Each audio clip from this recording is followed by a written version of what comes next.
I'm pleased to say we're joined by the first Kenyan to qualify for the PDC World Darts Championship, David Munyua. Thanks for the time, David. How are you doing? I'm doing fine. Thank you so much for having me here. Well, it's great to chat to you, and we've got to start with the World Championship. It's a month ago now that you won the African Darts Group qualifier. You've made history, becoming the first player from Kenya to qualify for the World Championship. What has this last month been like for you? Has it fully sunk in now that you're going to be coming to England in December to play the World Championship? Yeah, sure. I think I've I've been waiting for this chance. It's a dream come true. So, lady, I'm into it. I'm working for it. I'm ready anytime. Well, we'll come back to that qualifier later, but let's go back to the start for you in darts. Obviously, living in Kenya, where did your darts journey begin? How did you first find out about darts? That in Kenya is very different compared to UK style. And in Kenya, we are now coming up to professionalism. It has been a pub game throughout.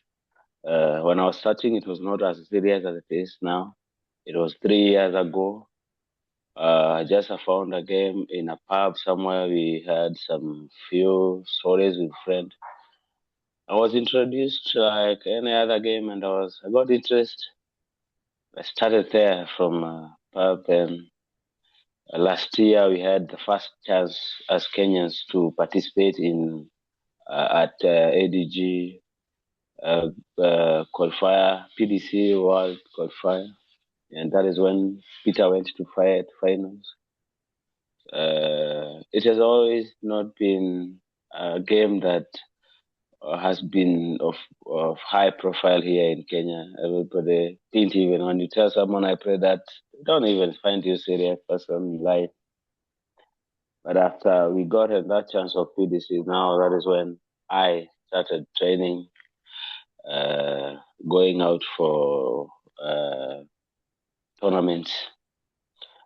I bought the right equipment. I try to, we also have difficult times to access light board, a good board. So it's a big struggle here in Kenya. But we are trying as much as we can to involve ourselves into game. So I've been going to eastern countries like Uganda to participate in tournaments, to Tanzania, our neighboring country. So I was kind of prepared for this. That's why I didn't get. It is not difficult to stick in because I've been following up about PDC and I know how big deal it is. Yeah. Yeah, I was going to ask you obviously about the professional side of darts, the PDC. How closely do you follow that? Do you watch the events? Do you keep up to date with the highlights? How closely are you following that side of darts?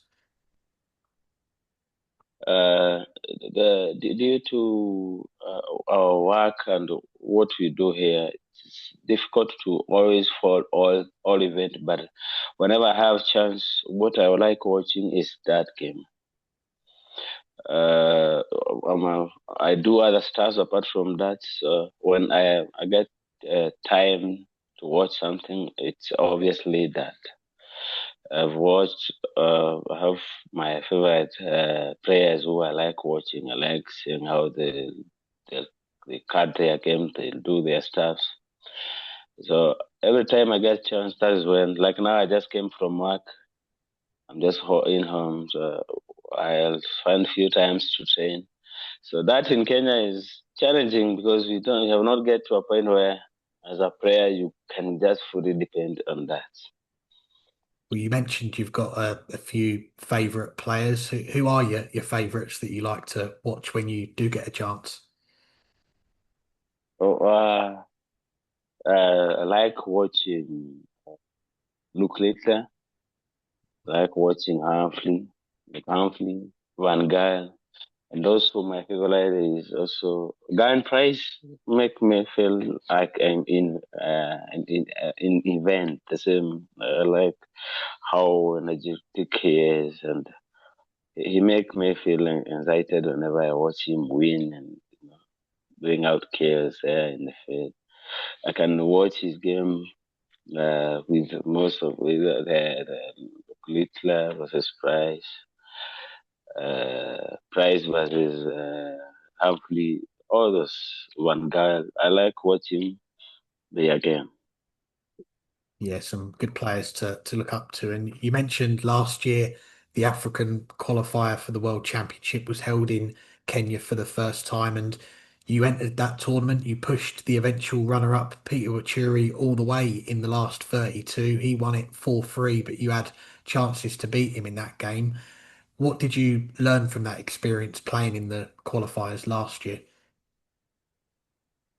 The experience was amazing, and the hype. I had to turn back to my board and now get serious and leave other stuff when I have time to practice.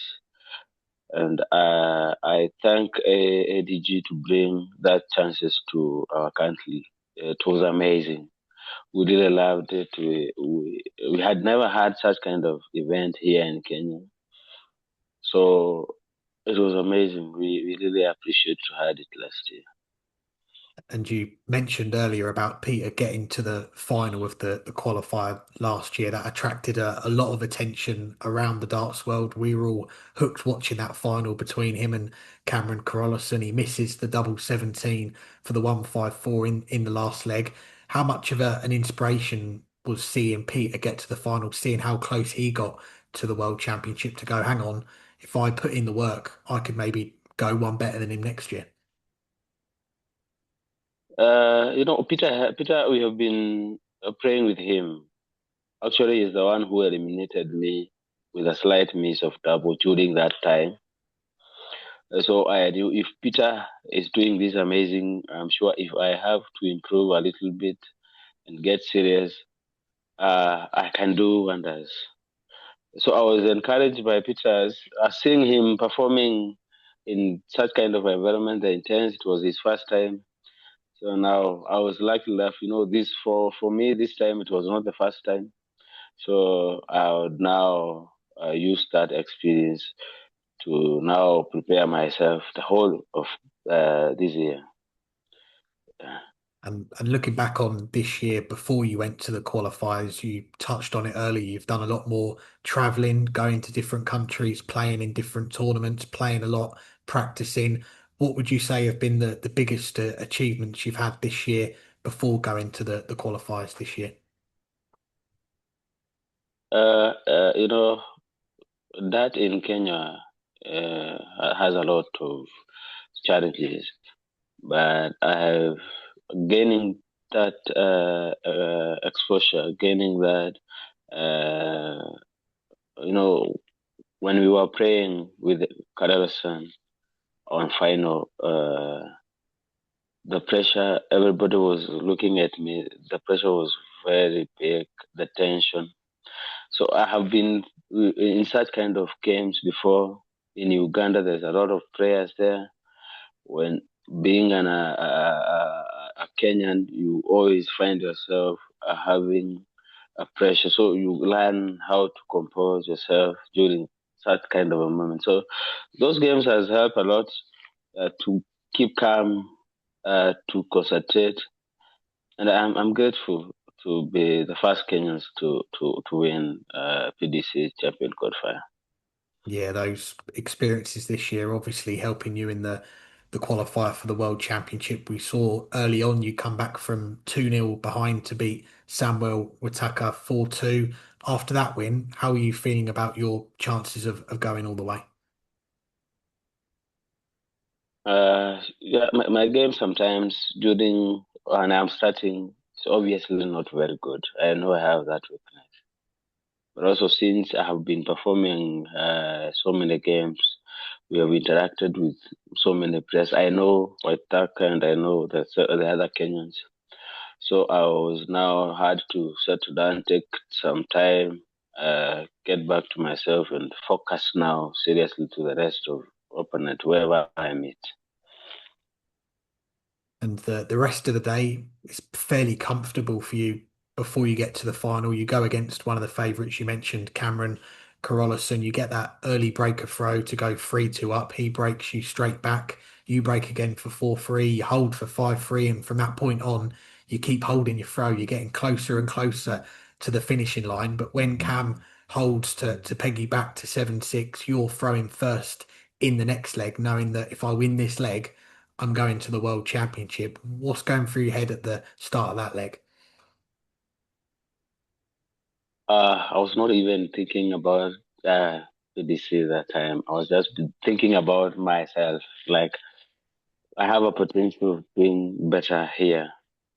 Leave alone my mind was not concentrating of the big stuff. I had set my mind to what I was doing during that time. So I was like, if I miss this, I have another chance. Let me do it. Uh, Yeah, and what a dramatic finish to that 14th leg. Cameron hits a 140 to leave 61. You hit right back with a 140 of your own to leave 70. He misses a dart at tops. You miss a dart at double 16. When he's coming back to the board with three darts at double 10, are you thinking, right, we're going to a last leg decider now? when he missed top, okay, obviously before I reached 270, I had gathered in energy for the next game. So I was not even set about 70. I had already given it away. So actually, when he was dealing with double 10, I was like, okay, he took a lot of time. So I was like, oh, we have chance. So my mind was about the next leg, and I had kept my energy for that. So even taking 70 wasn't, I was out of it. So when he took time and he misses, that is when I was back. I was like, okay, so this is not yet finished. And I had to take it. Yeah, Cameron, he misses those three darts at double 10. All of a sudden, here's your big chance. You've got three darts at double 16 to qualify for the World Yeah. Championship. You only need the one dart, though, and we see from the reaction how much it meant to you. What were the emotions like after that double 16 goes in and you've won the final? Oh, I don't know. I cannot get a good word for that. It was phenomenal. It was amazing. I think I have never felt like that before. Because now in my country, everybody was looking at me now. It is our first time, and our first Kenyan guy has made it. Me myself, it's a dream come true. This was amazing. Yeah, you've made history, and we saw from watching the stream, the crowd in the venue, they're lifting you up, they're celebrating with you. How special were those moments? I guess not just for you, but seeing everyone else in the venue, how happy they were and getting to celebrate with you as well.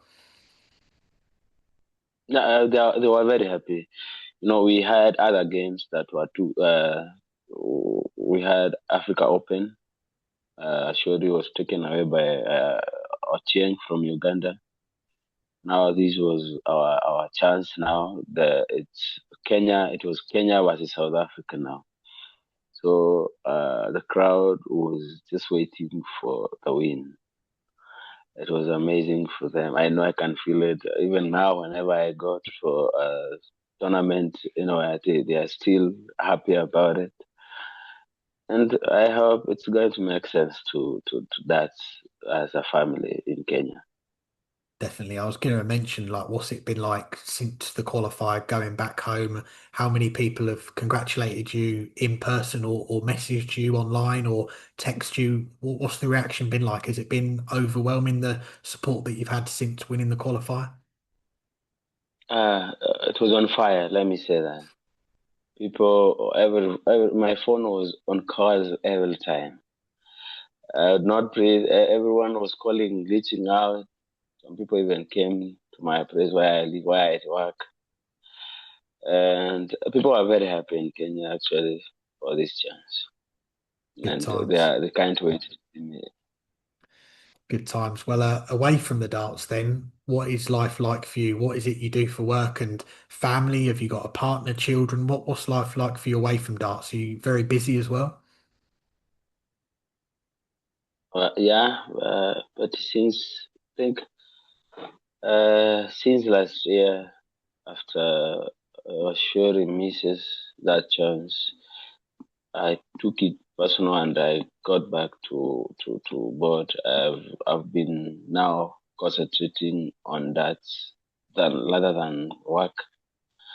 But obviously, I had to find a way to survive here because the only way you can play that around is having your own. If you don't have a lot of sponsorship, then if you can't find your own means and your own way to play that. To every weekend, I would go to tournaments very far.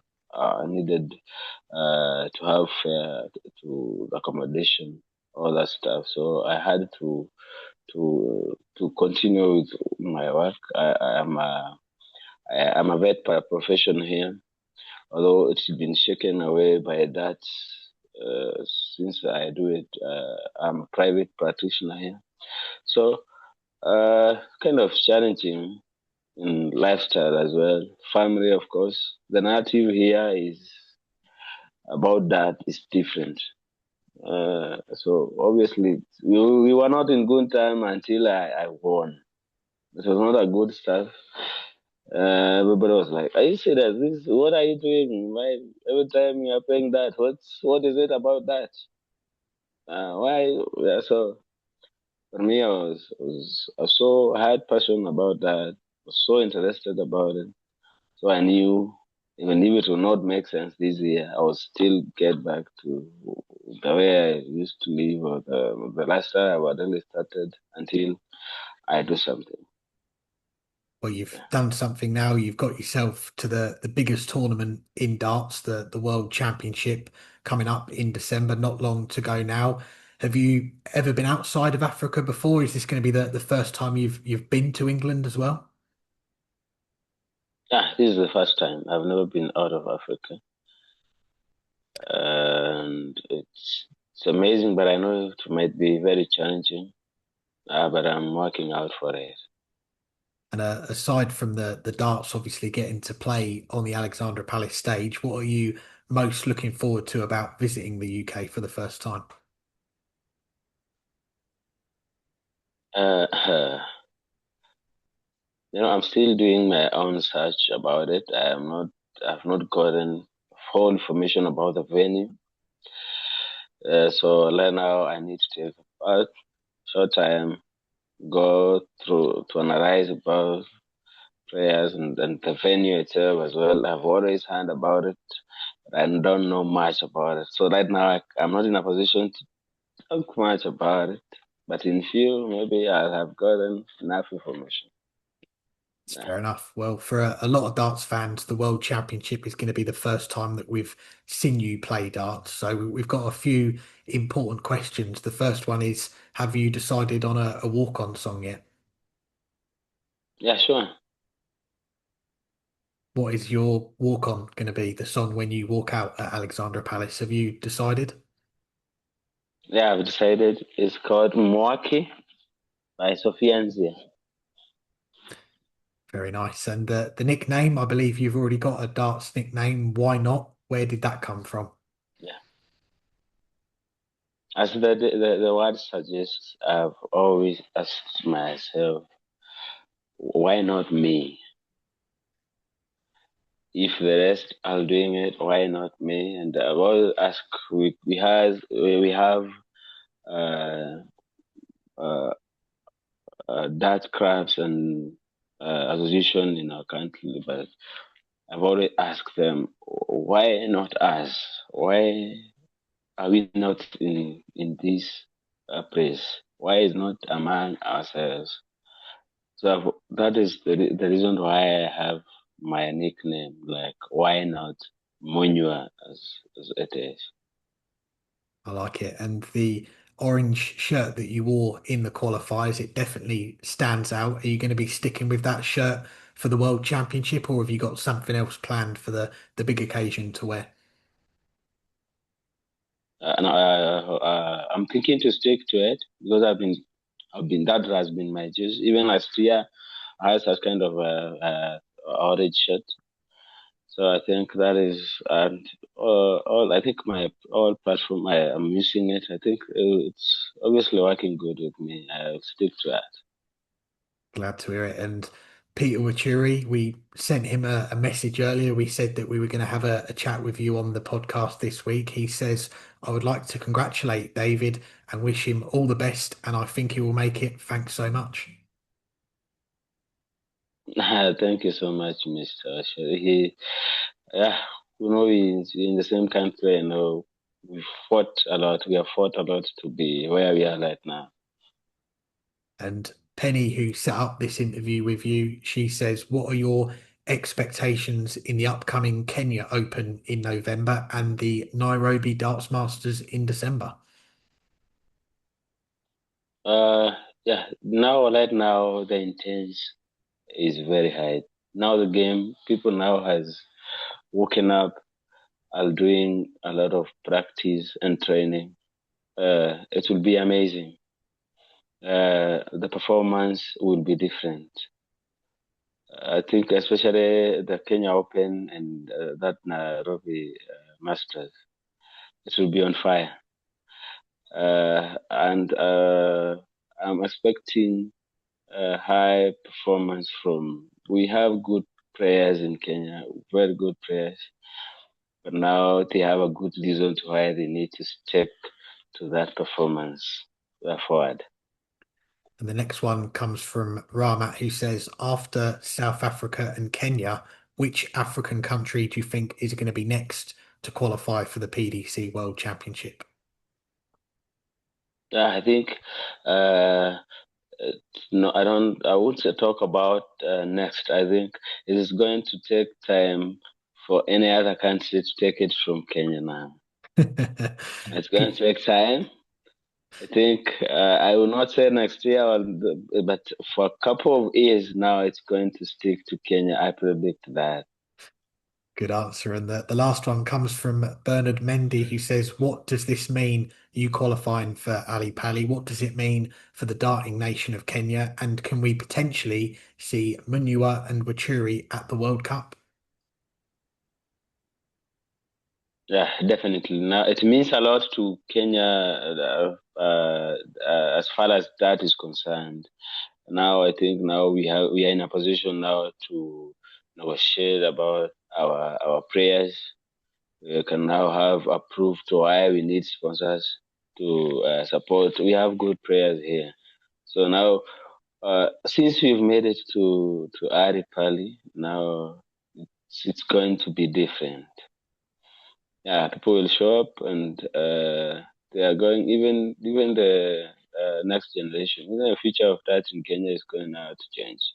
Because now it's not just going to pray just for praying, just for fun. Now we know it can make a living and people can have a life out of it.